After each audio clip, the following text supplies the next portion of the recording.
রাজ্যে অনুপ্রবেশের ঘটনা এবং তার বারবারন্ত নিয়ে বিস্ফোরক অভিযোগ মথা বিধায়ক রঞ্জিত দেববর্মার। রাজ্য সরকার রীতিমতো স্টার অ্যাটাক করতে দেখা গেল শরিক বিধায়ককে। কোনো রাগ ঢাক না করে সমালোচনায় ভরিয়ে দিলেন বিধায়ক রঞ্জিত দেববর্মা।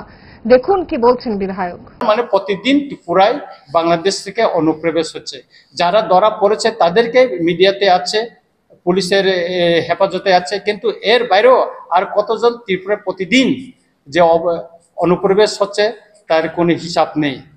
তাই আমরা মনে করি যে মিনিস্টার অফ হোম অ্যাফেয়ার্স যে নোটিফিকেশনটা জারি করেছে সেই ভিত্তিতে যেন ত্রিপুরাতেও অবিলম্বে যেন প্রতিটি মহল্লায়, প্রতিটি বস্তি এবং যেগুলি এডিসি এলাকায় যেগুলিতে অবস্থান করছে এবং ইদানিং পত্রিকার বিভিন্ন যে কাটিংগুলি আমি দিয়েছি তার তথ্য ভিত্তিতে তার সেখানে অভিযান করা হোক।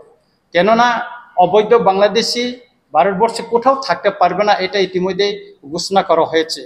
আমরা দেখি ত্রিপুরায় অনেক ভারত সরকারের মানে মিনিস্টার অফ হোম অ্যাফেয়ার্স থেকে নোটিফিকেশন বাইর হয়, কিন্তু ত্রিপুরায় এটা কার্যকরী হচ্ছে না।